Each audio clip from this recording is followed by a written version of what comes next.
ভোগে না থাকে বা হেমন সময় কত মামা ভাবিস মাত্র ভাবিস কে শক্তি পেলিয়া রাজে পান্তব খেলানে কি শক্তি পেলিয়ান হই ধনঞ্জয়ে পারিসে নাখিব মোর দেবল বহিলে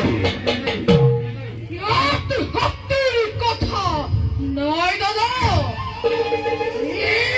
মাত্র সক্রান্ত সক্রান্তকারী করিয়া কৃষ্ণয় এখান দিকে অর্জুনের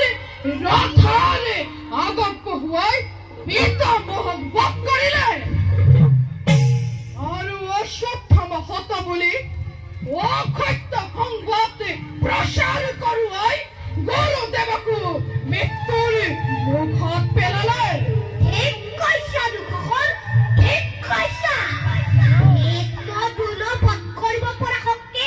পাণ্ডৱ নাই নাই বাবু এই মাত্ৰ সক্ৰান্ত